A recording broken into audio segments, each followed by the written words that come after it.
দর্শক, আমি জান্নাতুন নাইম আপনাদের সবাইকে স্বাগত জানাচ্ছি মুক্তমঞ্চে। আমাদের এই অনুষ্ঠানের পৃষ্ঠপোষক ইস্পাহানী মির্জা পড়ছে এবং আজকে আমাদের সাথে কথা বলতে স্টুডিওতে রয়েছেন বিএনপি চেয়ারপারসনের উপদেষ্টা এবং সাবেক সংসদ সদস্য মোহাম্মদ হারুনুর রশিদ।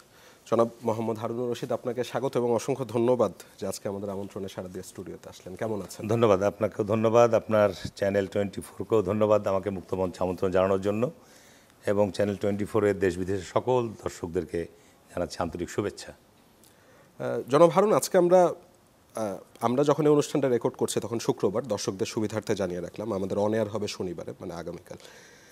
তো যেই সময় আমরা কথা বলছি তখন আওয়ামী লীগ নিষিদ্ধের দাবিতে গণজমায়েত হয়েছে এবং এই গণজমায়েতটা হলো সাবেক রাষ্ট্রপতি আব্দুল হামিদ দেশ ছেড়ে পালিয়ে যাবার বা দেশ ছেড়ে চলে যাবার, পালিয়ে যাবার বলবার সুযোগ নেই, কারণ ইমিগ্রেশন পুলিশ বলছে যে তার দেশ থেকে নিষেধাজ্ঞা ছিল না, যে কারণে যেতে দেওয়া হয়েছে। এবং রাজনীতির মাঠে এমনিতেই তো এখন ওয়েদার একটু গরম, তার উপরে এই গণজমায়েত নিয়ে বেশ উত্তপ্ত মনে হচ্ছে। আপনার কাছে খুব স্পেসিফিক্যালি জানতে চাচ্ছিলাম যে এই আওয়ামী লীগ নিষিদ্ধের দাবি কি বিএনপি সমর্থন করে কিনা? জি, ধন্যবাদ। আসলে গত জুলাই বা আগস্টের এত বড় রক্তপাতের মধ্য দিয়ে যে পরিবর্তনটা সূচিত হয়েছিল এবং জনগণের বা ছাত্র সমাজের যে আকাঙ্ক্ষা বা প্রত্যাশা, যে দীর্ঘ প্রায় 15-16 বছর যারা বাংলাদেশে একটা কর্তৃত্ববাদী শাসন কায়েম করেছিল এবং এর সঙ্গে যারা নেতৃত্ব দিয়েছে এবং যারা একে সহযোগিতা দান করেছে, এদের বিরুদ্ধে দৃশ্যমান একটা পদক্ষেপ গ্রহণ করা দরকার, বিচারিক পদক্ষেপ। এবং এইটা ছাত্র সমাজের পক্ষ থেকেও দাবি আসছে এবং রাজনৈতিক দলগুলো থেকেও অভিন্ন দাবি, যে এই বিগত 15-16 বছর যারা দেশের সম্পদ লুটপাট করেছে, দেশের গণতন্ত্রকে হত্যা করেছে, দেশের সাংবিধানিক প্রতিষ্ঠানগুলিকে যারা একেবারে পঙ্গু করে ফেলেছে, সুতরাং এই অন্তর্বর্তীকালীন সরকারকে বাংলাদেশের সকল রাজনৈতিক দল সমর্থন দিয়েছে এবং সহযোগিতা দিয়ে আসছে। আমি মনে করি যে গত 50 বছরের মধ্যে দেশ স্বাধীনের পর থেকে এই ইতিপূর্বে কোনো সরকার এইভাবে নিঃশর্তভাবে সমর্থন বা সহযোগিতা পেয়ে আসছে আমার জানা নেই।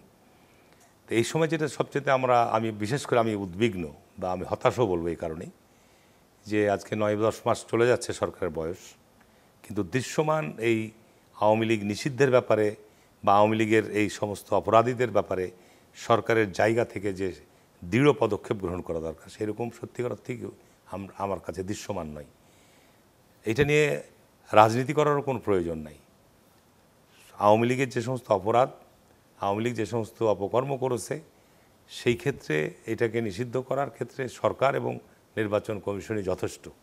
এই ক্ষেত্রে রাজনৈতিক দলগুলোর সঙ্গে আলোচনা মত বিনিময় করার কোনো অবকাশ রাখে না। এই রাজনৈতিক নেতৃবৃন্দ দলগুলোর সঙ্গে আলোচনা মত বিনিময় করতে গেলে বিভিন্ন মত আসতে পারে, বিভিন্ন পার্থক্য আসতে পারে, কিন্তু এদেশের সংখ্যাগরিষ্ঠ মানুষ বা এদেশের রাজনৈতিক দলসমূহের যে আকাঙ্ক্ষাটা ছিল, যে এটা তো অস্বীকার করার কোনো পথ নাই, যে গত জুলাই এবং আগস্ট মাসে যে নারকীয় তাণ্ডব রাষ্ট্রীয় প্রশাসনিক কাঠামোকে ব্যবহার করে যে চলেছে, সেটা তো বিচারের আওতায় আসতেই হবে। তার মানে আওয়ামী লীগ নিষিদ্ধের দাবির প্রতি বিএনপির সমর্থন রয়েছে? নিষিদ্ধের সমর্থন, নিষিদ্ধ বিষয়টা আজকে আমাদের স্থায়ী কমিটির সদস্য বলেছেন। আমি ঠিক নিষিদ্ধ করে কিন্তু সমাধানের পথ নয়।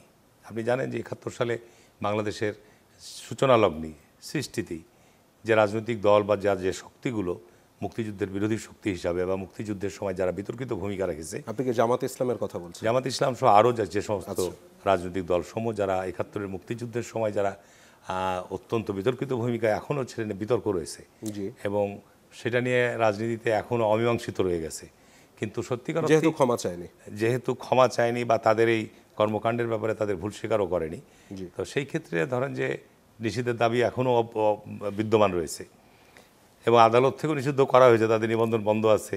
এখন বিষয়টা হচ্ছে যে আপনার রাজনৈতিক দলসমূহকে নিষিদ্ধের মধ্যে দিয়ে কিন্তু একটা গণতান্ত্রিক প্ল্যাটফর্ম বা গণতান্ত্রিক সমাজ ব্যবস্থায় সংকটের সমাধান নয়। যে সমস্ত কারণগুলোর জন্য সংকট তৈরি করেছে, যে সমস্ত কারণগুলো যারা তৈরি করেছে, এইটিকে চিহ্নিত করে সেইটির ব্যাপারে ব্যবস্থা গ্রহণ করা, এটি হচ্ছে আমার কাছে আমার ব্যক্তিগত অভিমত। যে আপনার বিগত 15 বছর শুধু নয়, আপনার স্বাধীনতার পর থেকেই বাংলাদেশের গণতন্ত্র বিকাশের ক্ষেত্রে যে সংকট আমরা তৈরি করেছি, এই সংকটের জন্য যারা দায়ী তাদের বিরুদ্ধে ব্যবস্থা গ্রহণ করা দরকার, কিন্তু আমরা সেই জায়গাটা এড়িয়ে যাচ্ছি।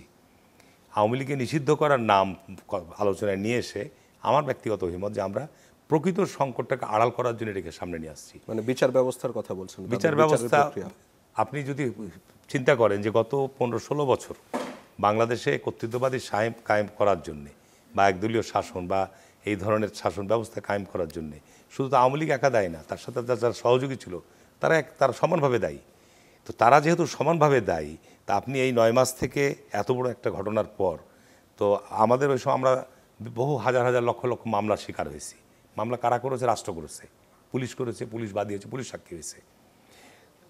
এই আগস্টের বিপ্লব, আগস্টের এই ঘটনার পর আমরা কিছু কিছু জায়গায় কিছু মামলা দায়ের হয়েছে, কিন্তু রাষ্ট্রের দায়িত্ব ছিল এটি। যারা অর্থ পাচার করেছে, যারা আপনার এই হত্যাকাণ্ডের সাথে জড়িত, যারা গুমের সাথে জড়িত, যারা বিচার বহির্ভূত হত্যাকাণ্ডের সাথে জড়িত, যারা ভোট চুরির সাথে জড়িত, এই গোটা সিস্টেমটাকে যারা কলাপস করেছে, ধ্বংস করেছে, তাদের ব্যাপারে রাষ্ট্রের জায়গা থেকে পদক্ষেপ নেওয়া উচিত ছিল। এবং এবার তো রাজনৈতিক দলগুলো তো আপনার পরিপূর্ণ সমর্থন দিচ্ছে, কিন্তু আমি 9 মাস থেকে আমি বলতে পারবো না যে যারা বিচার বহির্ভূত হত্যাকাণ্ডের সাথে জড়িত তাদেরকে বিচারের আওতায় আনা হয়েছে। কমিশন করেছেন, কমিশনকে সুপারিশ দিচ্ছেন। তো মানুষ তো চাই, সরকারকে কতদিন সময় দিবেন আপনি, কত বছর সময় দিবেন, যে কত বছর সময় পেলে আপনার এই গুমের হত্যাকারীদের বিচারের আওতায় আনা যাবে, কত বছর সময় পেলে এই বিচারবহির্ভূত হত্যাকাণ্ডের সাথে জড়িত তাদেরকে আপনি বিচারের আওতায় আনতে পারবেন, কত বছর সময় পেলে আপনি যারা বাংলাদেশে এই আপনার প্রহসনের ভোট আয়োজন করেছে, কত বছর সময় পেলে আপনি এগুলোর আপনি জবাব দিতে পারবেন। এটা তো আমাদের কাছে খুব মানে আজকে এই সংস্কার আর নির্বাচন এই সমস্ত নিয়ে যে কথাগুলো আসছে, এটা একটা বৃহত্তম রাজনৈতিক দল হিসাবে আমরা সবচেয়ে বিব্রত অবস্থায় পড়ছি। নিঃসন্দেহে গণতন্ত্রের তো কোনো বিকল্প হতে পারে না আপনার। অবশ্যই না। আপনি যে বিচার প্রক্রিয়ার কথা বলছিলেন, 5 আগস্টের পর আমরা হাজার হাজার মামলা হতে দেখেছি এবং সেই মামলা নিয়ে বাণিজ্যের অভিযোগ আছে। আমি নিজেই এমন অসংখ্য ঘটনা বলতে পারবো যেখানে বিএনপির নেতাকর্মীরা তাদের প্রতিপক্ষকে ফাঁসানোর জন্য মামলা দিয়েছে, টাকা দিলে মামলার একটু হালকা করে দেওয়া হচ্ছে, নাম সরিয়ে দেওয়া হচ্ছে। তো বিচার প্রক্রিয়ায় যখন এ ধরনের অনেক আলতুফালতু মামলা চলে আসবে তখন তো সেটা মানে অনেক বেশি টাফ হয়ে যায় সেটাকে করা। মানে দায় কি তাহলে বিএনপির ঘাড়েও চাপে নাকি? আপনি যে বিষয়টা আপনি উল্লেখ করেছেন, 5ই আগস্টের পরে বেশ কিছু জায়গায় যারা ভুক্তভোগী, জি, যারা আপনার বিগত 15-16 বছর যারা ভয়ানকভাবে আপনার বিভিন্নভাবে বিগত সরকারের দ্বারা নির্যাতিত হয়েছে, তারা কিন্তু যাদের দ্বারা নির্যাতিত হয়েছে তাদের বিরুদ্ধে আইনের আশ্রয় নিতে গিয়েছে। যেমন ধরেন আমার নির্বাচনী এলাকার কথাই যদি বলি, যে আমার নির্বাচনী এলাকা গুমের শিকার হয়েছে, বিচারবহির্ভূত হত্যাকাণ্ডের শিকার হয়েছে, কারা করেছে? র্যাব, পুলিশ করেছে। এবং আওয়ামী লীগের যারা তৎকালে ওই এলাকার এমপি ছিল বা ওই এলাকার নেতৃবৃন্দ ছিল তাদের পরামর্শক্রমেই করেছে। আমরা যখন এই সমস্ত মামলা দায়ের করতেছি, গণমাধ্যমে অভিযোগ এসছে, বিভিন্ন কথা এসছে যে এই সমস্ত মামলাগুলোর সাথে যারা অপরাধী নয় তারাকেও জড়ানো হচ্ছে এবং চাঁদাবাজি হচ্ছে, তখন এটা আমরা পার্টির জায়গা থেকে এটাকে কন্ট্রোল করেছি যে না, এগুলো দরকার নেই। কিন্তু আমি সেই কথাটাই বললাম যে গত 15 বছর আপনার নিরীহ নিরপরাধ মানুষকে হত্যা, গুম, আপনার মামলা দিয়ে তাদেরকে বাড়ি ছাড়া গ্রাম ছাড়া করে রেখেছে। কিন্তু আপনার এই গত 15 বছর যারা এই অপরাধের সাথে জড়িত, এত বড় একটা পরিবর্তন হয়েছে রক্তপাতের মধ্যে দিয়ে। তো আজকে রাষ্ট্রের দায়িত্বটা কী? রাষ্ট্র কেন আজকে আপনার যারা গুমের সাথে জড়িত, আয়নাঘরের সাথে জড়িত, বিচারবহির্ভূত হত্যাকাণ্ডের সাথে জড়িত, গণতন্ত্র হত্যার সাথে জড়িত, তাদের বিরুদ্ধে রাষ্ট্র কী ব্যবস্থা গ্রহণ করেছে? এটি আপনার কাছে আমার প্রশ্ন, যে আজকে আমরা বারবার বলে আসছি যে বিচার চাই। তো কমিশন গঠন করেছেন, কমিশন অভিযোগ দাখিল করা হয়েছে, কিন্তু অভিযোগ তদন্ত করা হচ্ছে যে ঘটনাগুলো সত্য কিনা। ঘটনার অধিকাংশই বলা হচ্ছে যে ঘটনাগুলো সত্য, সঠিক। তো তাহলে আপনার মানুষ এগুলো বিচার পাবে কখন? যদি সত্যিকার অর্থেই আজকে যদি এই এখনও পর্যন্ত প্রশাসন বলেন, বিচার বিভাগ বলেন, সর্বত্রই এখনও বিগত সময়ের সচিবালয় বলেন, বিগত সময়ের যারা এই সমস্ত অপকর্মের সাথে যারা জড়িত নেতৃত্ব দিয়েছে, একটা হাদিসের মধ্যে সহিহ বুখারী শরীফে একটা হাদিস আছে আপনার, আল্লাহ রাসূল বলছেন যে যে কাজের সহযোগী তারা সেই দলভুক্ত। অর্থাৎ আপনি যদি ভালো কাজের সহযোগী হন তাহলে আপনি ভালো কাজের সহযোগী, আপনি যদি চোর হন, চোরের সাথে যদি সহযোগী হন তাহলে আপনি একই দলভুক্ত। তো সুতরাং শেখ হাসিনা, আওয়ামী লীগ অপকর্ম করেছে, তাদের যারা সহযোগী করেছে আপনি তার তো একই দলভুক্ত।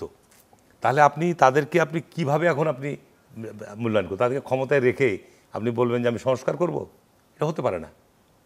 এইটা আমি বলবো যে সরকারের এই দ্বিমুখী বক্তব্য, কথাবার্তা, যে সংস্কার যদি আপনি করতে চান তাহলে সর্বপ্রথম আপনার দায়িত্ব ছিল যে মোটা দাগে, অন্তত পক্ষে মোটা দাগে, আপনি একেবারে তৃণমূল থেকে পারবেন না, আমি বিশ্বাস করি এটা কয়েক বছর সময় লাগবে।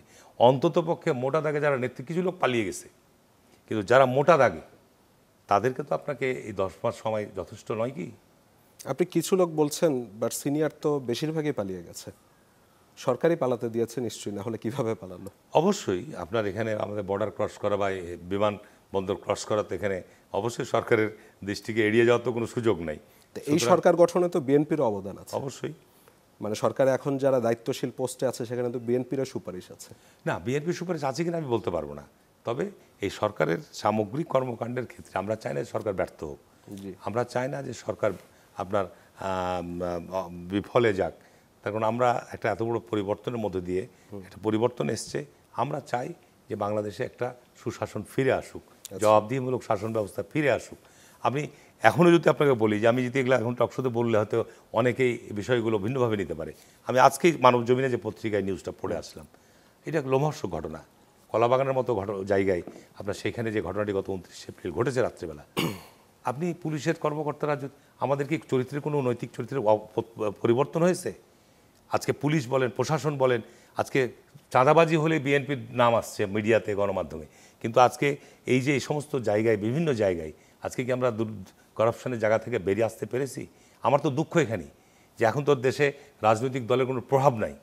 স্থানীয় জায়গাতে আপনার রাজনৈতিক দলের যে প্রভাব থাকে প্রশাসনের উপর, সেই জায়গাটা তো নাই। তো প্রশাসন জায়গাগুলোকে ঠিক করার একটা সবচেয়ে উত্তম সময় ছিল এখন, কিন্তু এই জায়গাটা আমরা এখনও ঠিক করতে পারছি না, পারি নাই। উত্তম সময়টা বলছেন, তার কারণ আপনার পলিসি কি হবে? আওয়ামী লীগের দুর্বৃত্তদের দমন করার ক্ষেত্রে আপনার পলিসি কি হবে? আওয়ামী লীগের মধ্যে আপনার বিভিন্নভাবে আওয়ামী লীগ যদি বিভাজন করেন, তা আওয়ামী লীগের মধ্যে যারা প্রকৃত আওয়ামী লীগ অনেকেই বিগত সময়ে তারা ডিপ্রাইভ হয়েছে, বঞ্চিত হয়েছে। আপনি তাদেরকে যদি এখন একই অপরাধী হিসেবে আওয়ামী লীগ চিহ্নিত করে তাদের বিরুদ্ধে শাস্তিমূলক ব্যবস্থা নিতেন, এটা অন্যায় হবে। আবার আওয়ামী লীগের মধ্যে যারা দুর্বৃত্ত, যারা সন্ত্রাস করেছে, যারা মানুষ হত্যা করেছে, তারাকে আপনি সেই আইনে আনতে হবে।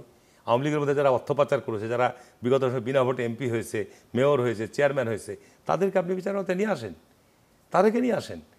এখন যদি আপনি সবকে একসাথে ব্যালেন্স করেন তাহলে বিচার হবে না। সেটাই আজকে বিচার হবে না। এই কারণেই হবে না যে এখানে রাষ্ট্রযন্ত্রের মধ্যে ভূত আছে।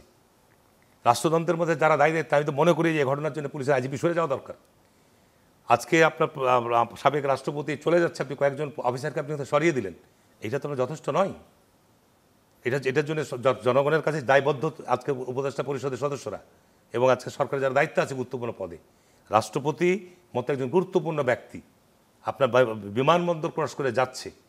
তো বিমানবন্দর ক্রস করে যাওয়ার পরে আমি তো গত 10 বছর বিমানবন্দর আমাকে প্রতিবার বিদেশে গেছি 2 ঘন্টা 3 ঘন্টা করে দাঁড়িয়ে থাকতে হয়েছে, এবং তারা ক্লিয়ারেন্স নিয়েছে, এনএসআই, ডিজিএফআই, ওই বিভিন্ন সংস্থার ডিবি, যত ইভেন হজে গেছি তাও 2 ঘন্টা আমাকে বিমানে উঠতে দেয়নি।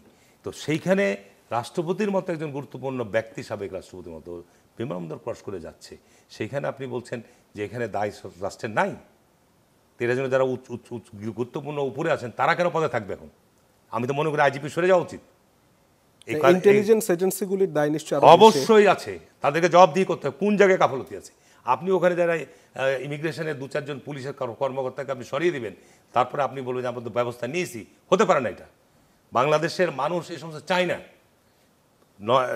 আমি বলবো যে কলাবাগানে যে ঘটনা আমি পড়েছি, যদি সেটি সত্যি হয় তাহলে পুলিশের ঊর্ধ্বতন কর্মকর্তাদের সরে যাওয়া উচিত দায়িত্ব থেকে, না হলে পুলিশ ঠিক হবে না। পুলিশ গত 15 বছর যা করেছে, বিএনপি লোকজনকে ধরে নিয়ে এসছে, মিথ্যা মামলা দিয়েছে, বাড়ি থেকে টাকা আদায় করে নিয়ে এসছে। এখনও যদি ওই তার বিপক্ষের লোকদের কাছ থেকে একই কাজ করে, তাহলে আমাদের পরিবর্তনটা কীভাবে আসবে? কারা করবে?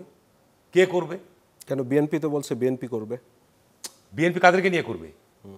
বিএনপি তো একটা রাজনৈতিক দল, বিএনপির রাজনৈতিক একটা ভিশন আছে, বিএনপি করবে। অবশ্যই বিএনপি দৃঢ় প্রতিজ্ঞ এর ক্ষেত্রে যে বাংলাদেশের যদি সত্যিকার অর্থে রাষ্ট্রকে বিনির্মাণ করতে হয়, এই জায়গাগুলো থেকে আমাদের বেরিয়ে আসতে হবে, এটা আমরা দৃঢ় প্রতিজ্ঞ, আমি ব্যক্তিগতভাবে। তো সেই ক্ষেত্রে আমাকে এই সমস্ত যারা অপকর্মের সাথে জড়িত হবে, সে যেই হোক না কেন, ব্যবস্থা নিতে হবে তাদেরকে। আপনাকে তো মেসেজটা দিতে হবে।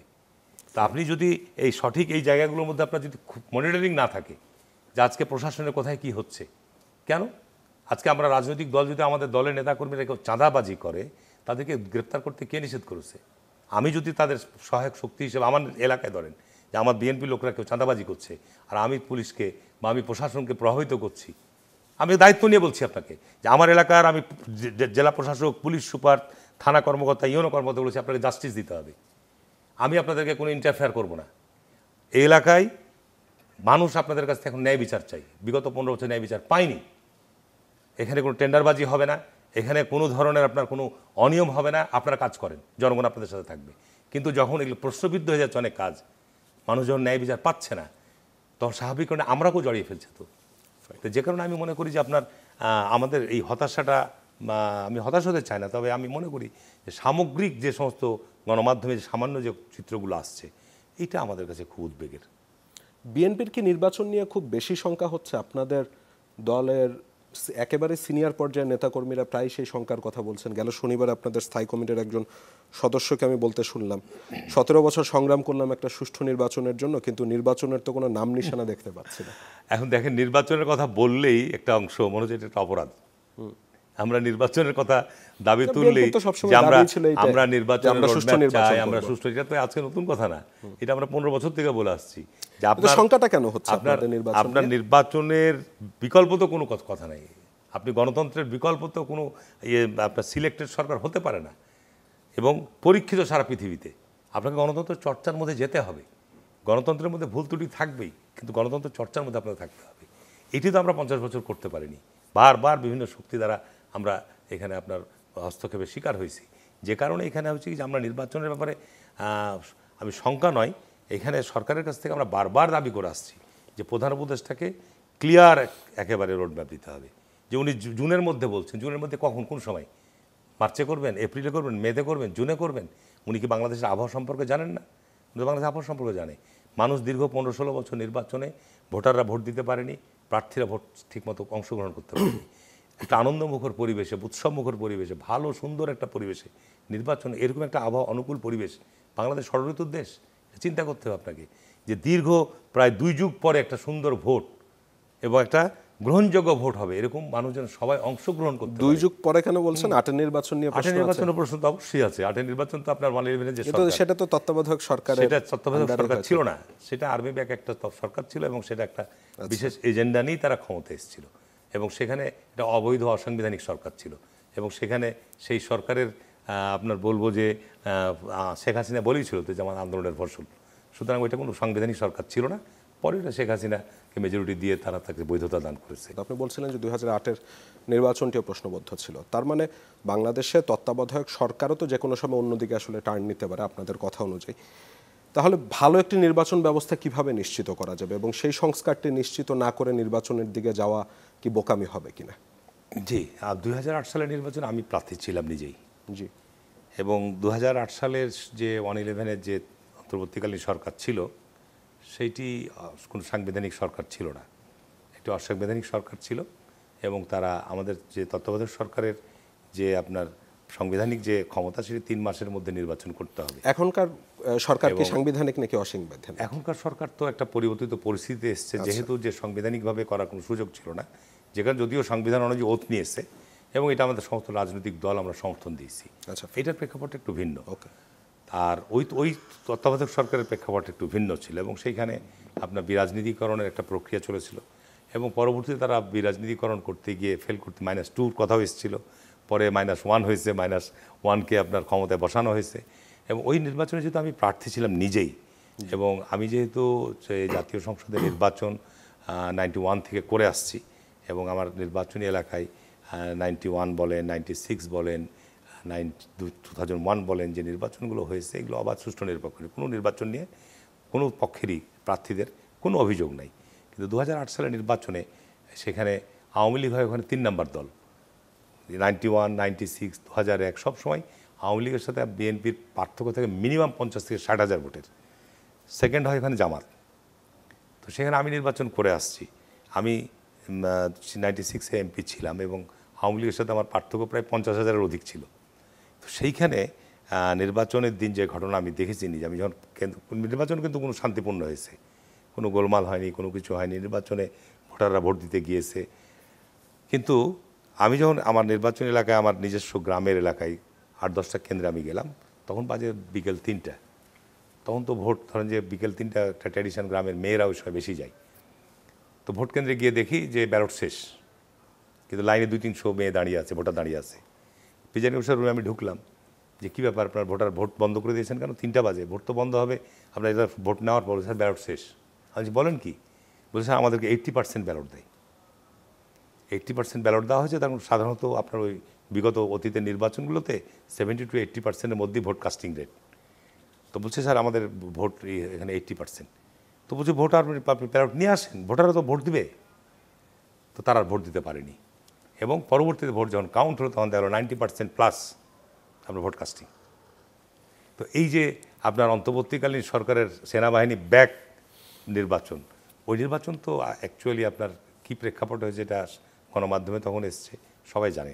এরপরও আমরা ওই নির্বাচনে আমাদের যে সামান্য কয়টা সিট ছিল 30টা মতো, সেই 30টা সিট নিয়ে বেগম খালেদা যে পার্লামেন্টে গিয়েছে বিরোধী দল, তখন আমাদের দায়িত্ব ছিল যে দেশে গণতন্ত্র ফিরিয়ে আনা, একটা জরুরি অবস্থা থেকে দেশকে। ওই 111-এর সরকারের সবচেয়ে বড় দায় বিএনপির, অনেকে তো তাই বলেন, কারণ আপনারা সে সময় প্রধান বিচারপতির বয়স বাড়িয়ে তাকে তত্ত্বাবধায়ক সরকার প্রধান করতে একটা জিনিস চেয়েছিলেন। কি শুনেন, দেখেন মানুষের তৈরি আইন এবং মানুষের মধ্যে অনেক রিপুর ক্রিয়া কাজ করে, লোভ, লালসা, কাম, ক্রোধ, হিংসা, বিদ্বেষ, এগুলো মানুষের মধ্যে চারিত্রিক বৈশিষ্ট্য। সকল রাজনৈতিক দলের দাবি ছিল অন্তর্বর্তীকালীন সরকার নির্বাচনের সময় তত্ত্বাবধায়ক সরকার একটা আইন তৈরি করে, আপনার 91-এ কোনো আইন ছিল না, বিচারপতি শাহাবুদ্দিন আহমেদ প্রধান বিচারপতি থেকে গিয়ে দায়িত্ব নিয়ে একটা অবাধ সুষ্ঠু শান্তিপূর্ণ নির্বাচন করে গেছেন। কোনো ওই নির্বাচন নিয়েও কিন্তু শেখ হাসিনা প্রশ্ন তুলেছিল। তারপরে আবার 96-এ আপনার সকল রাজনৈতিক দল আন্দোলন করে বিএনপি 96-এ নির্বাচন করে তত্ত্বাবধায়ক সরকার ব্যবস্থা সংবিধানে প্রবর্তন করে সংসদ ভেঙে দিয়ে ওই তত্ত্বাবধায়ক সরকার নির্বাচনে আওয়ামী লীগ ক্ষমতা এসছে। আবার 2001 সালে আপনার তত্ত্বাবধায়ক সরকারের অধীনে ক্ষমতা এসছে। নির্বাচনী ব্যবস্থা সিস্টেম নিয়ে কিছু ত্রুটি বিচ্যুতি কথাবার্তা হতে পারে, কিন্তু একটা কিন্তু প্রক্রিয়া দেখেন, একবার আওয়ামী লীগ এসছে, একবার বিএনপি এসছে, একটা কিন্তু ট্রেন্ড চালু হয়েছিল। 111-এ এসে আপনি করলেন কি, 2 বছর রাজনৈতিক দলের নেতাকর্মীদের উপর আপনি যে নিপীড়ন চালালেন, তারপরে একটা বিশেষ উদ্দেশ্য নিয়ে একটা এজেন্ডা বাস্তবায়ন করলেন। এর পরবর্তী যারা ক্ষমতা আসলো তারা তত্ত্বাবধায়ক সরকারের ব্যবস্থাকে বিলুপ্ত করে দিল। যারা আন্দোলন করেছে, যে রাজনৈতিক দলগুলো আন্দোলন, তারাই ক্ষমতায় ছিল, সরকারি দল বিরোধী দল তারাই ছিল, তারা সম্পূর্ণ বিলুপ্ত করলো। এখন তত্ত্বাবধায়ক সরকার ব্যবস্থার মধ্যে যে বিষয়টা অভিযোগ নিয়ে আসা হয় যে প্রধান বিচারপতির বয়স বাড়িয়ে সে যেন তত্ত্বাবধায়ক সরকার প্রধান হতে পারে, এই অভিযোগ।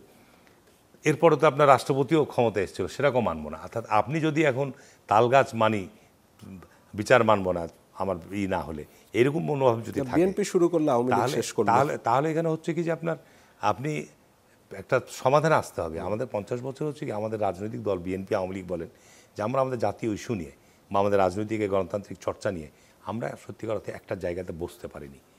কিন্তু এখানে বসতে হবে আপনাকে। আপনি যদি রাজনৈতিক দলকে নিবন্ধন দেন, স্বীকৃতি দেন, রাষ্ট্রীয়ভাবে নির্বাচন কমিশন থেকে বলা যে 50টা দল, তাহলে আপনার জাতীয় ইস্যুতে গণতন্ত্রের স্বার্থে আপনাকে রাজনৈতিক দলগুলোর সাথে বসতে হবে, এই বসার বৃহত্তম রাজনৈতিক দলগুলোকে।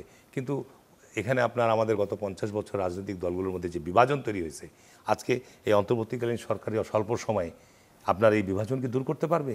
ইম্পসিবল। আমি আমার উদাহরণ দিয়ে বলছি যে কিছুদিন আগে আমার জেলাতে একটা পুলিশের সুধী সমাবেশ ছিল, সেখানে আপনার আওয়ামী লীগের কিছু লোক গিয়েছে, সেখানে মুক্তিযোদ্ধা গিয়েছে, সেখানে জামাতের লোকরা গিয়েছে, বিএনপি লোকরা গিয়েছে। রীতিমতো ওখানে হট্টগোল হাওকা গোলমাল লেগে আপনার মুক্তিযোদ্ধা একজন বলেছে যে 71-এর সাথে এই জুলাই আগস্টকে মেলানো যাবে না। আপনার শুরু হয়ে গেছে ওখানে জামাতের সাথে গোলমাল মারামারি। তো এই যে বাংলাদেশের আমাদের যে চারিত্রিক যে গত 50 বছরের যে চরিত্র, এই চরিত্র তো আপনি রাতারাতি পরিবর্তন করতে পারবেন না। আমরা কি এখনই কি আপনার সব রাজনৈতিক দলের মধ্যে সেই চরিত্র ডেভেলপ করে ফেলেছি? জামাতের সাথে আপনাদের এখন অ্যালাইনমেন্টটা কি? না, জামাতের সাথে তো আমরা ধরেন জামাত 75-এর জিয়াউর রহমানের বিএনপি তৈরি হওয়ার পর জামাত যখন রাজনৈতিকভাবে নিবন্ধন পেয়ে দল তৈরি করলো, তার কার্যক্রম শুরু করলো, জামাতের সাথে দীর্ঘদিন বিএনপির একসাথে চলা, যুগোৎপাদ আন্দোলন বলেন, নির্বাচন বলেন, এই সমস্ত ক্ষেত্রে জামাতের সাথে একসাথে চলা। এখন গত এই আন্দোলন সংগ্রামের সময় আপনার জামাতের সাথে বিএনপি যুগোৎপাদ আন্দোলন থেকে দূরে ছিল, বা জোট থেকেও তারা বাইরে ছিল। আমাদের যে 20 দলীয় জোট, তার মধ্যে কিন্তু জামাত ছিল না, ঠিক আছে না? সুতরাং জামাত একটা রাজনৈতিক দল হিসাবে নির্বাচনে অংশগ্রহণ করবে, আলাদা থাকবে। তার কারণ এখন তো আপনার জামাতের সাথে প্রতিনিধিত্ব হবে। গণতন্ত্রের তো একটা বলা হয় যে ভালো সৌন্দর্য হচ্ছে শক্তিশালী বিরোধী দল থাকবে, যেটা আওয়ামী লীগের সরকারের সময় ছিল না। তা আপনি সামনে একটা নির্বাচন দিলেন, ধরে নিচ্ছি বিএনপি আসবে, প্রতিদ্বন্দ্বী কে থাকবে আপনার বিরোধী দল? না, এখন প্রতিদ্বন্দ্বী আগাম বলা যাবে না। এখন যারা আপনার নতুন দল তো এখন অনেকগুলো হচ্ছে, তারপরে আপনার তারপরে 6-7 মাসের 2-3 মাসের রাজনৈতিক দল গঠন করার তারপরে আপনার অনেক গ্রহণযোগ্য ব্যক্তিরা যদি ইন্ডিপেন্ডেন্ট নির্বাচনও করে, যেটা পার্লামেন্টে গত 25-30 বছরের মানে নিউট্রাল সদস্যদের সংখ্যা ছিলই না। নির্বাচন সুষ্ঠু অবাধ হলে অনেকেই প্রার্থী হতে চাইলে যদি জনগণ তাদেরকে অ্যাকসেপ্ট করে, এখন পার্লামেন্টের ফর্মটা কেমন হবে, কারা যাবে, হ্যাঁ সেটা তখন বোঝা যাবে। আপনার বিএনপি বৃহত্তম দল হিসাবে বিএনপি একটা মেজরিটি পাবে, অন্যান্য রাজনৈতিক দল একটা সংখ্যা পাবে। একটা গণতন্ত্রের চর্চার মধ্যে আসতে হবে। আপনার রাতারাতি তো আপনার সব কিছু আপনার প্রত্যাশা করা আমাদের মতো এই দেশে এটা সম্ভব না আমি মনে করি। এখন নির্বাচন ব্যবস্থা সংস্কার ছাড়াও নিশ্চয়ই নির্বাচনের দিকে যাওয়াটা ঠিক হবে না। নির্বাচন ব্যবস্থা সংস্কার বলতে কী বোঝাচ্ছেন? আমিও সেটাই জানতে চাচ্ছিলাম যে আসলে নির্বাচন ব্যবস্থার নিশ্চয়ই এমন কোন একটা সংস্কার হওয়া দরকার যার মাধ্যমে এই তত্ত্বাবধায়ক সরকারকে আবার অন্যদিকে ঠেলে দেওয়া যাবে না, যার মাধ্যমে 5 বছর পর পর ক্ষমতার পালাবদলটা ঠিকঠাক হবে। সেটা কিভাবে নিশ্চিত? নির্বাচনকালীন সময় যেহেতু আমাদের দেশে সেই রাজনৈতিক আস্থার জায়গাটা এখনো তৈরি হয়নি সকল রাজনৈতিক দলের মধ্যে, যে আমি ক্ষমতায় থাকলেই আমার অধীনে নির্বাচন হলে সকলেই সেটা বিশ্বাসযোগ্য হবে, আস্থা নিয়ে আসবে, সেটা হয়নি সেহেতু এই যে সংস্কার কার্যক্রমের মধ্যে আমরা বলছি তো যে নির্বাচনকালীন সময়ে একটা অন্তর্বর্তীকালীন সরকার থাকবে যারা নির্বাচন সুষ্ঠুভাবে পরিচালনা করবে। সেই ফরম্যাটটা কী হবে, কেমনভাবে হবে, আগে যেরকম ছিল সেটা কতটুকু সংশোধিত হবে, সেটা আলোচনা করে সিদ্ধান্ত আসবে। আর নির্বাচনী সংস্কারের ক্ষেত্রে আমি তো গত 30 বছর থেকে নির্বাচন করছি, তো নির্বাচনের ক্ষেত্রে যে বিষয়গুলো সংকট বা যে বিষয়গুলোর কারণে নির্বাচন বিতর্কিত হয় এগুলো আমরা সবাই জানি। এখানে নির্বাচনী ব্যবস্থা সংস্কার না, এখানে প্রশাসন যদি আপনার নিরপেক্ষ, সরকার যারা এখন বর্তমান ক্ষমতায় আছে, অন্তর্বর্তীকালীন সরকার যেহেতু কোনো ইন্টারেস্ট থাকে না, তারা ক্ষমতা আসবে না, কাউকে ক্ষমতা বসানো তার যদি ইচ্ছা না থাকে, তারা যদি মনে করে যে আমরা নির্বাচনটা স্বচ্ছ গ্রহণযোগ্য করে দিয়ে যাব, তাহলে যে বিষয়গুলো সেটা এইবার না হয় হলো, তারপরও তাই করতে হবে। সেই ক্ষেত্রে তো নির্বাচন কমিশন এবং যারা অন্তর্বর্তীকালীন সরকার দায়িত্ব দেবে তাদের দায়িত্ব, আমানত, এটা করতে হবে। এটা না করলে আপনি কোথা থেকে কে এসে করে দেবে, ফেরেশতা নেমে এসে কি আমাদের এই সংকটের সমাধান করবে? অসম্ভব। বিএনপি সবসময় একটা কথা বলে যে সংস্কারের কথা তারাই প্রথম বলেছে এবং 2023 সালে বিএনপি 31 দফা নিয়ে এসেছিল। তো সেইখানের একটা দফা, আপনাদের পঞ্চম দফাটা আমার খুব পছন্দ হয়েছিল, যে পরপর 2 বারের বেশি প্রধানমন্ত্রী হতে পারবেন না। তা আমি জানতাম না যে সেখানে আর কোনো শর্ত আছে, কিন্তু এখন বুঝলাম যে শর্তটা হচ্ছে এটাই যে 2 বারের বেশি চাইলে আপনি আবার অফ থেকে তারপর আবার হতে পারবেন। এবং তারপর আপনারা শুরুতে বলেছিলেন যে আমরা ক্ষমতার বিকেন্দ্রীকরণ চাই, প্রধানমন্ত্রীর ক্ষমতার ভারসাম্য চাই, কিন্তু শেষে দেখা গেল আপনারা বলছেন সংসদ নেতা, দলীয় প্রধান এবং প্রধানমন্ত্রী 3 জন একই ব্যক্তি হতে পারবে। বিএনপিও কি ওই ফ্যাসিবাদের দিকেই উস্কে দিচ্ছে নাকি? না, এখানে বিষয়টা হচ্ছে, দেখেন আপনি এই সাবকন্টিনেন্টের রাজনৈতিক যে ট্র্যাডিশনটা ভারতে দেখেন, ভারত একটা গণতান্ত্রিক রাষ্ট্র, তাদের এখানে জওহরলাল নেহরু থেকে কংগ্রেসের যে ধারাবাহিকতা, তাদের সে কংগ্রেসের যে প্রধান সে কি ভারতের প্রধানমন্ত্রী থাকেনি? পাকিস্তানের যে মুসলিম লীগের প্রধান সে কি পাকিস্তানের প্রধানমন্ত্রী হয়নি? তো বাংলাদেশে এখন যারা সংস্কারের কর্মসূচি নিয়ে কাজ করছে, এই ধরনের কথাগুলো বলছে, এটা সংকট না। আপনার 2 বারের বেশি নির্বাচনে না থাকুক, ঠিক আছে, এটা একটা জায়গাতে আসলো। আপনি একবার গ্যাপ দেওয়া মানে 5 বছর গ্যাপ দেওয়ার পরে তারপরে যদি সে আবার পুনরায় নির্বাচন করতে চাই, আরে হোক না, যাত্রাটা শুরু করি। আমরা তো যাত্রাই শুরু করতে চাই না, এখন পর্যন্ত এটা আগে কেউ ভাবেইনি। এখন তো একটা জায়গায় আসছি, কিছুটা তো সংস্কার হচ্ছে, হোক না। আপনি যদি একবারই সব হাত পা বেঁধে সংস্কার করতে চান, হবে না। দলের প্রধান থাকতে পারবে না, প্রধানমন্ত্রী যে হবে সে থাকতে পারবে না, এই ধরনের চিন্তাভাবনা করা আমি মনে করি যৌক্তিক না। বাংলাদেশে তো গণতন্ত্র এখনও শিশু পর্যায়ে আছে। বাংলাদেশের যে গণতান্ত্রিক ডেভেলপমেন্ট বা রাজনৈতিক দলগুলোর যে আপনার যে ধরনের সাংগঠনিক কাঠামো চর্চা হচ্ছে, সেই জায়গায় তো না আমরা 15 বছর 16 বছর থেকে রাজনৈতিক চর্চা করতে পেরেছি, আমাদের কোনো রাজনৈতিক কর্মকাণ্ডই তো করতে পারিনি। তো যে দেশে আপনার রাজনৈতিক কর্মকাণ্ডের ক্ষেত্রেই বা একটা বিধিনিষেধ, চর্চার অভাব, গণতন্ত্রের চর্চার অভাব, সেই ক্ষেত্রে আপনি এই সমস্ত তো ওই আমেরিকা ইউরোপের কথা চিন্তা করে বাংলাদেশের চিন্তা করলে হবে না। আপনি এই সাবকন্টিনেন্টের অবস্থা, ভারতে দেখেন একজন 10 বার 12 বারের এমপি আছে। এখন যদি আপনি বলেন যে 2 বারের বেশি কি এমপি হতে পারবে না, এটা ঠিক হবে? লোক পাবেন কোথায়?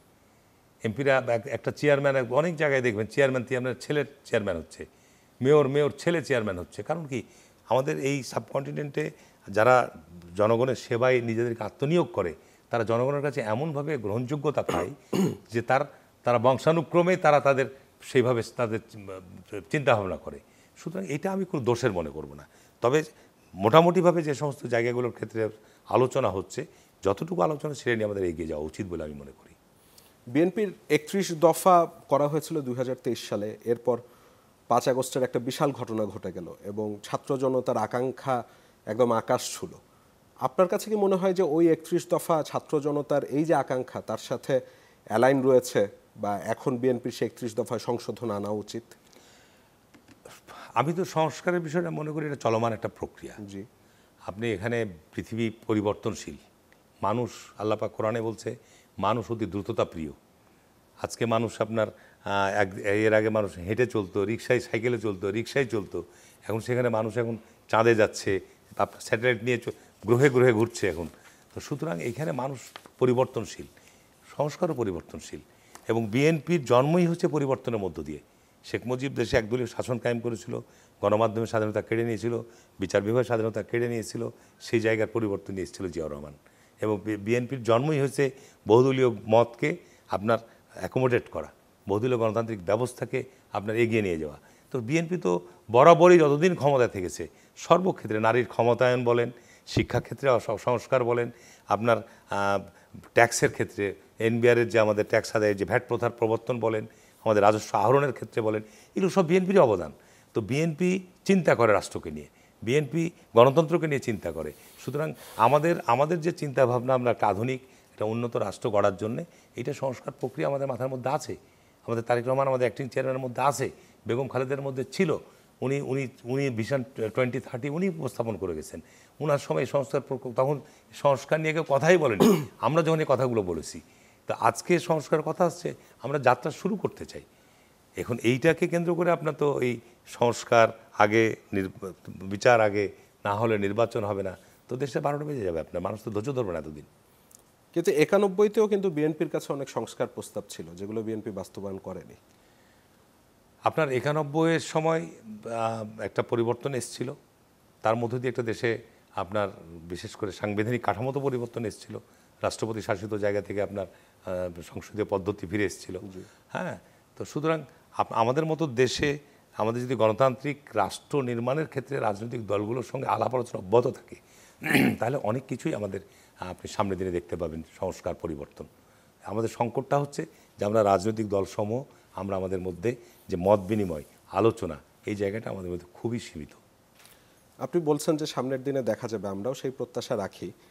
আমি এর মধ্যেই ওই যে মামলা বাণিজ্যর কথা তো বলছিলাম, নিশ্চয় অস্বীকার করবেন না যে বিএনপি অনেক নেতাকর্মীর বিরুদ্ধে দখলদারত্ব, চাঁদাবাজির অভিযোগ আছে। আজকে একটি ঘটনা দেখছিলাম, শরীয়তপুরে ছাত্র দলের 3 ছেলের মোটরসাইকেল আটকালো, যে থানা ভাঙচুর করে দিয়ে আসলো।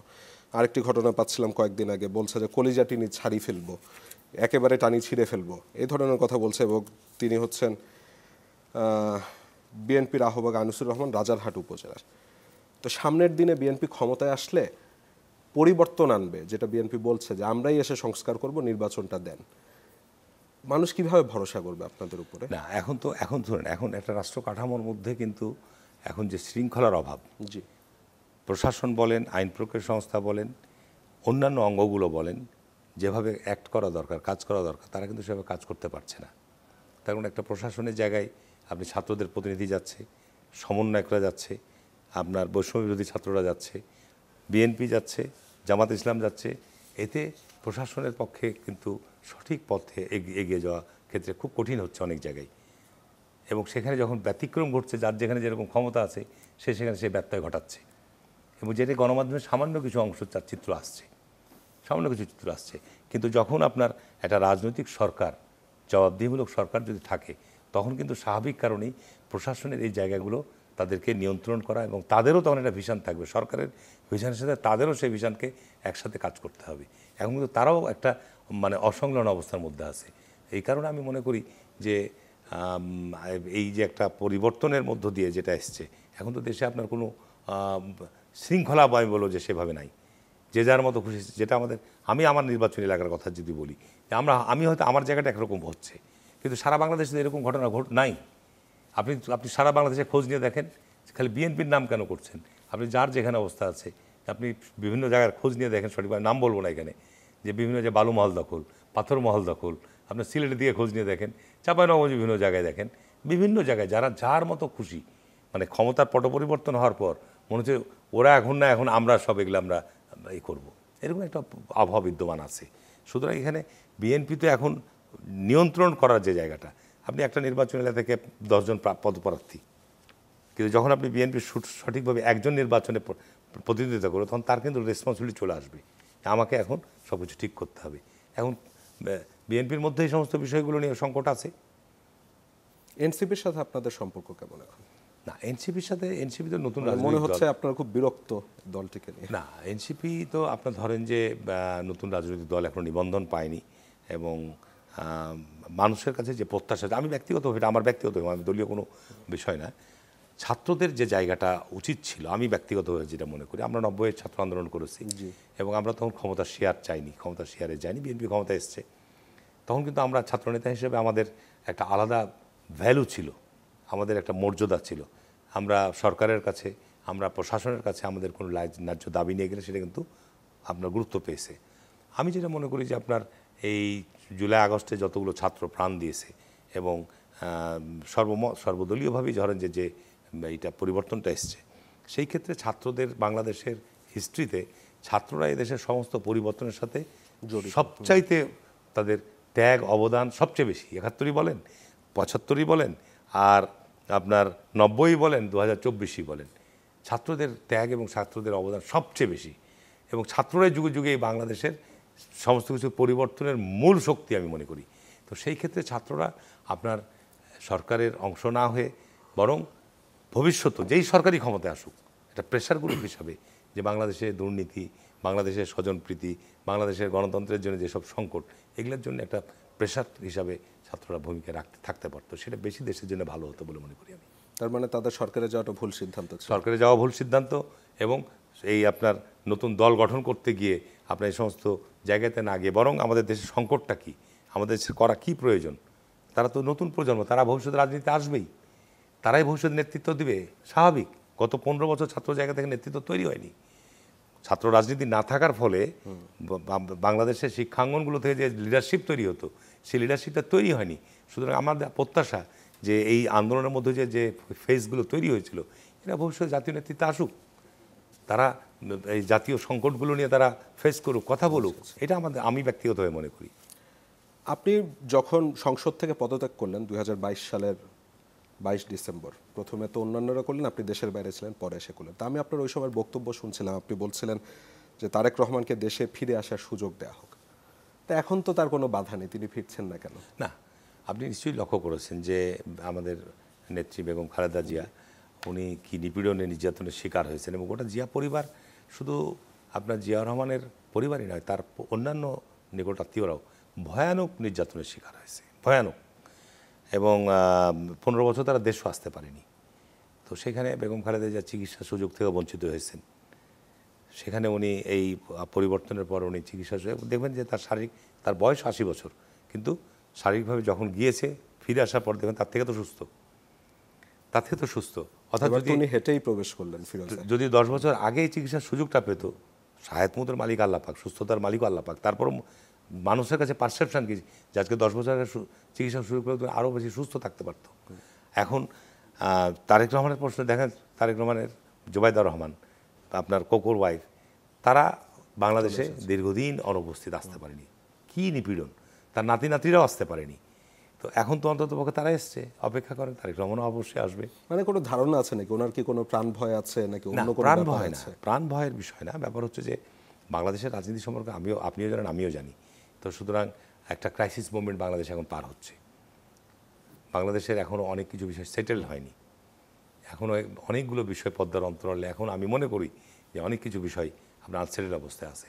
আপনার রাষ্ট্রের প্রধান অঙ্গগুলো জায়গা থেকে আপনারা এই জায়গাগুলো থেকে যারা এই কর্মকাণ্ডের সাথে, তিনি কি কারো গ্রিন সিগন্যালের অপেক্ষা করছেন? না, কাউরই গ্রিন সিগন্যাল না, কাউরই গ্রিন সিগন্যাল। দেশে একটা গণতান্ত্রিক ব্যবস্থার উত্তরণের জন্যে যে জায়গাগুলো দরকার, সেই জায়গাটা তৈরি হলে উনি চলে আসবেন ইনশাল্লাহ। আন্দোলন করতে, আমরা তো আন্দোলন করতে চাচ্ছি না, নির্বাচনের সময় ওনাকে দেখা যাবে বলছেন। আমরা তো এখন আমার ভোটের দাবিতে এই আপনার নতুন করে রাস্তায় নেমে আন্দোলন করতে চাই না। এটা তো আমরা 15 বছর আন্দোলন করেছি, একটাই দাবি যে আমরা নির্বাচন। শেখ হাসিনা বিদায়ের মধ্য দিয়ে কিন্তু আমি মনে করি যে দেশের শতকরা এই দাবির আমাদের 80% প্রতিফলন ঘটে গেছে। আওয়ামী লীগের পলায়নের মধ্য দিয়েই যে সংকট তৈরি হয়েছিল, সেটা 80% সমাধান হয়ে গেছে। আমি নীতিগতভাবে বিশ্বাস করি এটি। এখন বাকি যে সংকট, সেটি হচ্ছে যে ওই সময় যারা এই অপকর্মের সঙ্গে জড়িত, তাদেরকে বিচার আওতায় নিয়ে আসা। এবার অনুষ্ঠান প্রায় শেষে চলে আসছিলাম, একটু ব্যক্তিগত কয়েকটা প্রশ্ন করতে যাচ্ছিলাম। আপনি ছাত্র দলের রাজনীতি দিয়ে রাজনীতিতে আপনার আশা, এরপর আপনি সংসদ সদস্য হয়েছেন বেশ কবার, এবং এমন একটা সময় সংসদ সদস্য হয়েছেন যখন আওয়ামী লীগের ল্যান্ডস্লাইড ভিক্টরি চলছে। তা আপনাকে যদি জিজ্ঞাসা করা হয় যে বিএনপির সাথে বা এই দলটির সাথে আপনার ভালো সময় আসলে কোনটা ছিল, সংসদ সদস্য হওয়ার সময় নাকি ছাত্রনেতা থাকবার সময়? আপনি কি কঠিন একটা প্রশ্ন করেছেন। আসলে ছাত্র রাজনীতিটা ছিল আমার গোল্ডেন টাইম, জীবনের স্বর্ণযুগ। আচ্ছা তার কারণ ওই সময় আমরা সারা বাংলাদেশে স্বাধীনভাবে ছাত্রদেরকে সংগঠিত করেছি, দেশে আইনের শাসন, গণতান্ত্রিক শাসন ব্যবস্থা ফিরিয়ে আনার জন্য জীবন বাজি রেখে লড়াই করেছি, ছাত্রদেরকে সংগঠিত হয়েছে। এটা ছিল আলাদা একটা বলবো যে আপনার অভিজ্ঞতা সারা দেশে।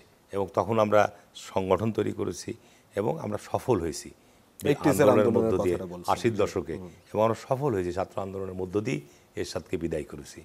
এবং তার পরবর্তীতে আমরা নির্বাচন করে সরকারে এসেছি, এবং স্বাভাবিক কারণে আমার রাজনীতির শুরুই বিএনপি দিয়ে, ছাত্রদল দিয়ে, এবং আমরা রাজনীতির আমাদের মৃত্যু হবে এই বিএনপির মধ্য থেকে ইনশাল্লাহ। তো সুতরাং আপনার এই দীর্ঘ সময়ের অভিজ্ঞতাতে বলবো যে ছাত্র রাজনীতি অবশ্যই একটা গোল্ডেন টাইম, ওই সোনালি সময় আর আমাদের আসবে না। আর বিএনপি রাজনীতিতেও আমার খুব মূল্যবান সময় গিয়েছে, আমি বিরোধী দলও থেকেছি, ক্ষমতাসীন দলও থেকেছি। আবার 111-এর মতো এই না গত 2018 সালে যখন পার্লামেন্টে মাত্র কথা বলার মতো আমি বলবো ওই সময় দলনেতা হিসেবে দায়িত্ব পালন করেছি, এবং ওই সময় একটা বিরাট চ্যালেঞ্জও ছিল যে ওই সময় দলের চ্যালেঞ্জ মোকাবেলা করে পার্লামেন্টে আমি গিয়েছিলাম। পার্লামেন্টে যদি আমি যথাযথ দায়িত্ব ভূমিকা পালন না করতাম, বিএনপির মতো একটি বড় দল, সেই ক্ষেত্রে দায়িত্ব জবাবদিহিতা আমার ঘাড়ের উপর আসতো। আমি চেষ্টা করেছি যে ওই সময় রাষ্ট্রের যে সংকট, রাষ্ট্রের যে অবস্থা, রাষ্ট্রের যে দুরবস্থা, রাষ্ট্রের যে সমস্ত বিষয়গুলো হচ্ছে তুলে ধরার চেষ্টা করেছি।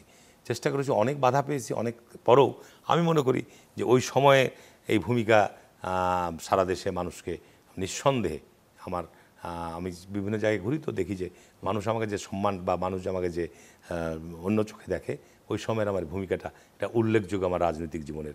কিন্তু কেউ কেউ বলেন যে আপনার আওয়ামী লীগের সাথে আসলে এক ধরনের ভালো সম্পর্ক ছিল বলেই টিকতে পেরেছেন।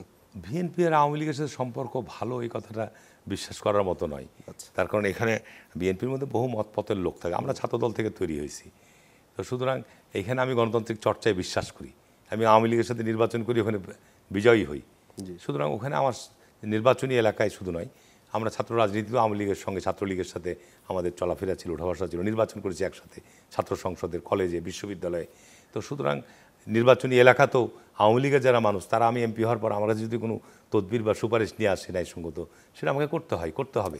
তো সুতরাং রাজনৈতিক চর্চার জায়গাটা তো আমাকে আপনার সেভাবে রাখতে হবে। তা আমি আজ একজন জনপ্রতিনিধি হিসাবে, যে আপনার মানুষের প্রতিনিধি হিসাবে আমি যখন নির্বাচিত হয়ে যাই আমার নির্বাচনী এলাকায়, তখন আমি মনে করি যে আমি সবার প্রতিনিধি, আমাকে সবার প্রতি জাস্টিস দেওয়া উচিত। আমি নির্বাচিত হওয়া থাকে আমাকে কেউ বলতে পারবে না যে আমার দ্বারা আমার অপোজিশন যারা আমার সাথে ভোট করেছে আমি কারোর প্রতি নির্যাতন করেছি, এরকম কোনো জিন নাই আমার। আপনার স্ত্রীও বিএনপির একজন বড় নেত্রী এবং তিনি একজন বড় উকিলও বটে, অ্যাডভোকেট। তো তার সাথে বিয়েটা নাকি, আমি আসলে শুনেছি যে বিয়েটা নাকি অনেকটা খালেদা জিয়ার ইচ্ছাতে হয়েছিল। না, আমরা দুজনে একই বিষয়ে ছাত্র ছিলাম, এবং পাপিয়া নিঃসন্দেহে ছাত্র রাজনীতির উজ্জ্বল নক্ষত্র, কোনো সন্দেহ নাই। এবং ও আমার চাইতেও বেশি তৎকালীন সময়, আমি তো বিশ্ববিদ্যালয়ের নেতৃত্বে ছিলাম, ও তৎকালীন সময় সারা বাংলাদেশে আমার চাইতেও বেশি ছাত্র সংসদ নির্বাচন, প্যানেল পরিচিতি এবং বেগম জিয়ার সঙ্গে বিভিন্ন সফরে সে সঙ্গ দিত, এবং তার একটা জাতীয় ক্যারেক্টার তার আলাদা গড়ে উঠেছে। বিশেষ করে 2008-এর নির্বাচনের সময় সে সংসদে সেও সংরক্ষিত এমপি ছিল, এবং ওই সময়েও তারা যে কয়েকজন এমপি ছিল তাদের যে বিপ্লবী ভূমিকা, এটাও কিন্তু খুব ঐতিহাসিক। তো সুতরাং তারও একটা আলাদা আপনার রাজনীতিতে, বিএনপি রাজনীতির মধ্যে তারও একটা দৃঢ় অবস্থান রয়েছে। বিয়েটা কি বেগম জিয়ার ইচ্ছাতে? বেগম জিয়ার ইচ্ছা মানে ব্যাপার হচ্ছে যে মানে উনি কি সম্বন্ধটা করে দিয়েছেন? এটা বাইরে বলা হয়। তারপরে আমরা যখন ঘোরাঘুরি, আমাদেরকে অত্যন্ত স্নেহ করতো, পাপিয়াকেও স্নেহ করতো মেয়ের মতোই। যেহেতু পাপিয়ার সঙ্গে ছাত্র আন্দোলনের সময় বেগম জিয়ার সাথে ঘোরাঘুরি, তা আমাদের মেলামেশার কারণে মনে করছে যে না, এদের দুজনের কাপুল হলে হয়তো ভালো হবে। আপনার তো 3 সন্তান। আমার 2 মেয়ে 1 ছেলে। তারা কেউই দেশে নেই কেন? আসলে ছেলে মেয়েগুলো সব ইংলিশ মিডিয়াম স্কুলে বাংলাদেশে পড়েছে। এ-লেভেল আমাদের বাংলাদেশের দুর্ভাগ্য কি যে আমাদের দেশে মেধাবী ছেলেমেয়েরা আপনার চলে যাচ্ছে বাইরে, তার কারণ ইংলিশ মিডিয়াম স্কুলগুলো কোয়ালিটি অনেক স্কুল বাংলাদেশে তৈরি হয়েছে, এবং এ-লেভেল পাস করার পর আমাদের গতানুগতিক শিক্ষা ব্যবস্থা, বুয়েট বলেন, বিশ্ববিদ্যালয়গুলো বলেন, তারা সেখানে অ্যাডজাস্ট করতে পারে না। এই কারণে তারা তাদের মেধার জোরেই তারা উচ্চশিক্ষার জন্যে ইউরোপ, আমেরিকা, কানাডা, অস্ট্রেলিয়া যেখানে সুযোগ পাচ্ছে চলে যাচ্ছে, স্কলারশিপে যাচ্ছে, কেউ তার বাবা মায়ের পয়সা খরচে যাচ্ছে। তা আমার মেয়েরাও ঠিক যখন এ লেভেল কমপ্লিট করলো অত্যন্ত ভালো রেজাল্ট নিয়ে, তারপরে তারকে বিশ্ববিদ্যালয়ে আমি চেষ্টা করেছিলাম যে তোমার যার যে মেধা ঢাকা বিশ্ববিদ্যালয়ে ভর্তি হও বা এখানে যেসব বিশ্ববিদ্যালয়ে চান্স পাবে দেখো, কিন্তু তাদের কারিকুলামের সাথে ওই সব জায়গার ভর্তি ব্যবস্থা কোনো সামঞ্জস্য নাই। পরে শুনেছিলাম যে ইংলিশ মিডিয়ামের জন্য একটা কোটা সিস্টেম করা হবে, সেটা সরকার করেনি।